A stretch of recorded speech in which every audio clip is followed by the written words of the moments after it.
And you had one guest in particular that absolutely blew me away. So I'm listening to you interview some rancher in the middle of nowhere, Canada. Her name's Maggie. She says she was born in 1941, which makes her 82 years old. And she's Mhm. explaining things. And I always listen to podcasts. I listen to them quick. I usually at, 2 times the speed. But even for what I was listening to fast, she was speaking pretty quick, like Mhm. as fast as I essentially. And I'm like, wait a second, like there's no way, just based on this person's voice, that she's 82 years old. So I had to stop the podcast to pull it up on YouTube so I could watch her.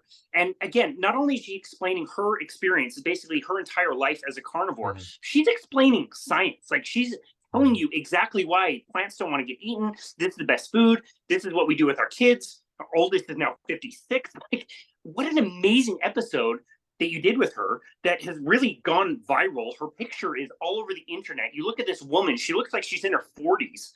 She's 82 Mhm. years old. You had the opportunity after the symposium in San Diego to go spend some time with her. And I'm really curious to hear what that experience was like. Well, it was amazing. I mean, she's amazing too, and she is 82.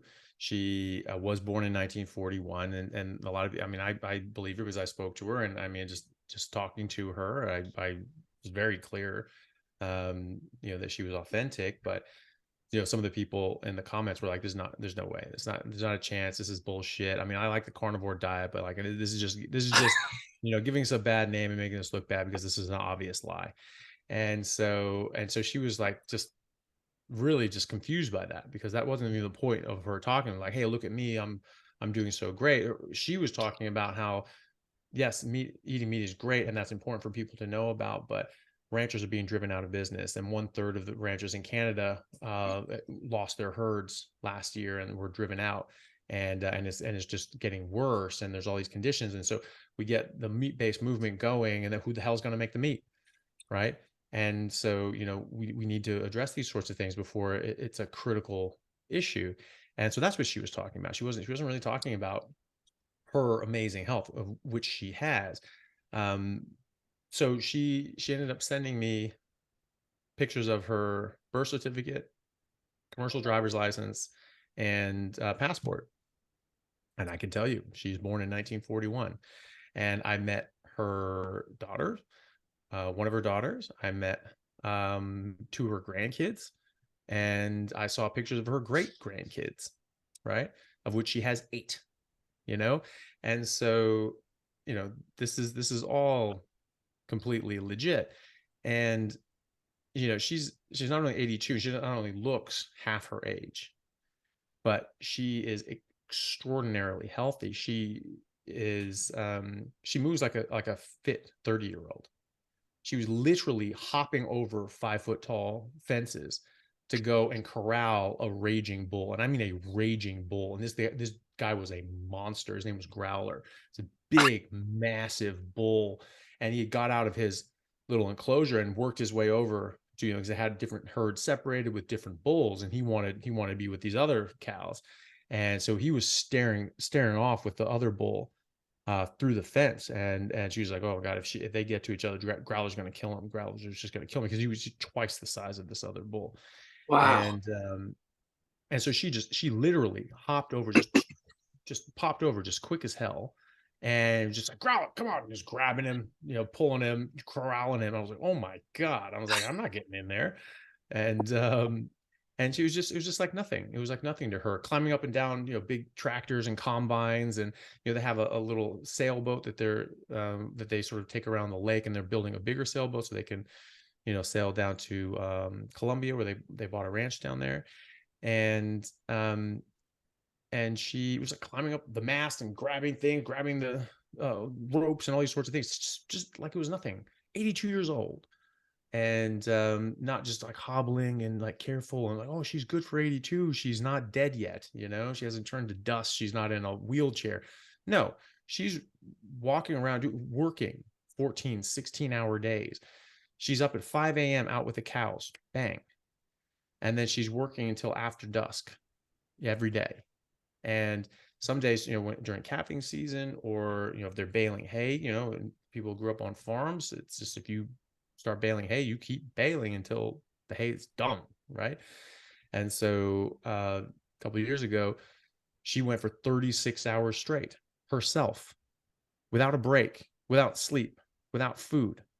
36 hours at 80 years old, probably at the time, you know? So this is someone who's in incredibly good shape and incredibly good health. She has no medical conditions. She's on no medication. She takes no supplements. And she only goes to the doctor to get her required physical and checkup to maintain her commercial driver's license. And she still has her commercial driver's license. So she's incredibly healthy. She's also an incredible person. She's extraordinarily interesting. She's had an amazing life, met some amazing people. I mean, even her family is pretty incredible. Her father's first cousin is or was Sir Edmund Hillary, who first climbed Mount Everest, Wow. right? So that was her, yeah, that was her family. So her first cousin once removed. Pretty incredible, pretty cool stuff, and a lot of other really amazing things as well as she told me, which are pretty crazy. Probably not enough time to go into it here, but very interesting stuff. So yeah, no, so that was amazing. We got to see her and got to hang out on the ranch, and I mean, she was just like put Elle and I to shame. So I went with Elle and we were up there and we absolutely loved it. We stayed in one of their little guest cabins. It's beautiful. Like their house is so nice. She literally built this cabin or this log house herself, because they've been poor for so long. It's like, I mean, the ranchers, I mean, she was losing money on a ranch every year, and that's just how they're just driving people out of business. They have expensive lands, very valuable. There's a lot of taxes on it, and they make it very difficult to earn any money raising cattle. And so they've been losing money for years and really struggling for a long time. And most of her life, she's hasn't been able to afford to eat the beef that she produces, right? And so they hunt. They take down moose and elk and all these sorts of things, and they get eggs and and that's how she fed her kids and fed herself for decades, right? Amazing. And yeah, so we got to see that, and Elle and I were probably like rolling out of bed at like 9 o'clock and getting ready and going. They would get up there. We'd meet them for sort of like a late breakfast at 10 o'clock. We're like, yeah, we'll meet you here at 10 o'clock. And they've already been working for 5 hours. They'd already been out with cows doing things for 5 hours. And then we'd go out and we'd help them, and we'd, help put in, dig fence posts and put up fences and move the cattle around. And Elle got to brand a calf or a few calves, like things like Wow. fun with. And yeah, and it was great. And we just had a lot of fun hanging out with them and seeing what's going on. And it was just she's an amazing person. Her husband Mac is an amazing guy. They're just lovely people, like literally just the nicest human beings that you could ever meet. Yeah. And as the law of the universe entails, because they're just the nicest human beings on earth, everybody has tried to take advantage of them at one point or another. And yet they are still just the nicest, most wonderful people, which just goes to show you what Marcus Aurelius said in Meditations, which is like, you can have a wonderful life right now. It's just all about mindset. How you look at your life will determine whether or not you enjoy your life. And I'm Yeah. paraphrasing, but that's them to a T. They've had a difficult time, a very difficult time. And as she says, she's like, I know what it's like to be hungry. I know what it's like to have to resort to eating roadkill. And but you soldier on. Yeah. And so even then, with all this hardship and all these people that have taken advantage of them, they're just the most positive, nice, wonderful people. And you can't shake them. They are going to enjoy their life. They're going to enjoy the world. They're going to enjoy what this world has to offer them, regardless of what people do to them. They're not getting jaded and cynical. They're just, yeah, whatever. That's We'll just keep amazing. doing our thing. So yeah, it was really nice.